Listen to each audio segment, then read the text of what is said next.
CNC programming और CAD cam के लिए कौन सा सॉफ्टवेयर सीखें, है ना। तो ये क्वेश्चन बहुत ज़्यादा आता है। अगर आप मैकेनिकल इंजीनियर हो, अगर आपने आईटीआई किया है, डिप्लोमा किया है, आप सीएनसी प्रोग्रामिंग करना चाहते हो, आप सीएनसी ऑपरेटर हो, तो इन सबके लिए एक कॉमन क्वेश्चन है, मैं कौन सा सॉफ्टवेयर सीखूं। क्योंकि मार्केट में बहुत सॉफ्टवेयर हैं, जैसे ऑटोकैड हो गया, सॉलिडवर्क्स हो गया, क्रियो हो गया, एनएक्स हो गया, कैटिया हो गया, फ्यूज़न 360 है, सॉलिड एज है, सॉलिड कैम है।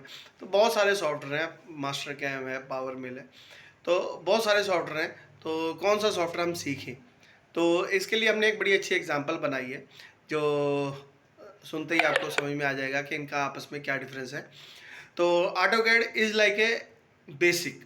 तो जैसे बाईसाइकिल होती है ना। तो अगर आपको कोई भी गाड़ी चलानी है, तो अगर आपको बाईसाइकिल चलानी आती है तो आपको फ़ायदा होगा। तो ऐसे ही अगर आप ऑटोकैड आपको आती है, आप चाहे सिविल के हो, चाहे मैकेनिकल इंजीनियरिंग के हो, चाहे इलेक्ट्रिकल के हो, चाहे आर्किटेक्ट के हो, चाहे सिविल इंजीनियरिंग के हो, तो सबको ऑटोकैड सीखनी चाहिए। ऑटोकैड इज बेसिक है ना। तो जितने भी इंजीनियरिंग कॉलेजेस हैं, डिप्लोमा कॉलेजेस हैं, उनके फर्स्ट सेमेस्टर में ऑटोकैड कंपलसरी भी इसी वजह से होती है, क्योंकि सबके लिए ज़रूरत है। जैसे 10th क्लास ज़रूरत है सबके लिए, चाहे मेडिकल करना हो, चाहे नॉन मेडिकल करना हो, वैसे ही ऑटोकैड ज़रूरी है इंजीनियरिंग में।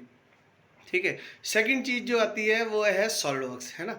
तो सॉलिडवर्क्स के लिए हमने एग्जांपल सोची है कि लाइक एक्टिवा। सॉलिडवर्क्स बहुत अच्छा सॉफ्टवेयर है कैड कैम के लिए, डिज़ाइनिंग के लिए, है ना, असेंबली के लिए, मैन्युफैक्चरिंग भी हो जाती है अब इसके अंदर।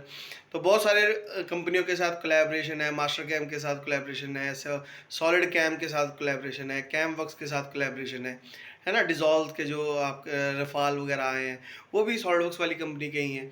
तो बहुत बढ़िया सॉफ्टवेयर है, यूज़र फ्रेंडली है, बड़ी कंपनियों में भी मिलेगा, छोटी कंपनियों में भी मिलेगा, और काम करने में भी आसान है। It's like Activa. एक्टिवा बहुत इजी है, यूज़र फ्रेंडली है, चलाने में भी आसान है, पिकअप भी अच्छी है, सब कुछ अच्छा है। तो कैड कैम के लिए आप सॉलिडवर्क्स कर सकते हो। ठीक है। तो अगर आपको ऑटोकैड आता होगा तो फ़ायदा देगा।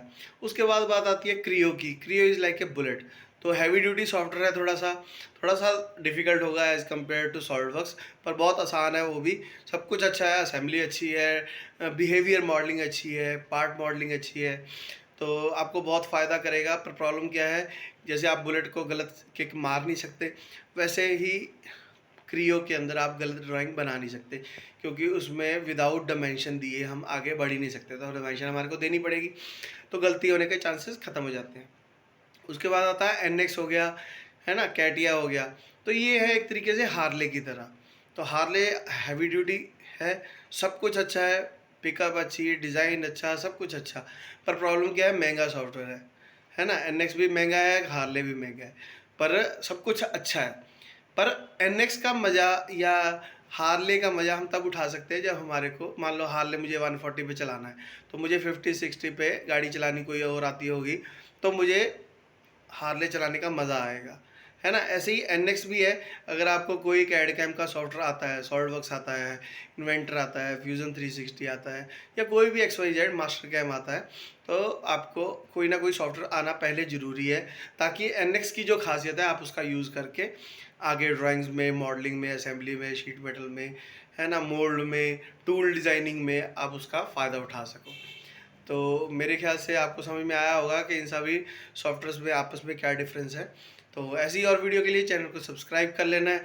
कोई भी डाउट आ रहा है मन में मैकेनिकल इंजीनियरिंग से रिलेटेड, कैड कैम से रिलेटेड, तो कमेंट बॉक्स में लिखो, नेक्स्ट ट्यूटोरियल में उसके बारे में हम बताएंगे।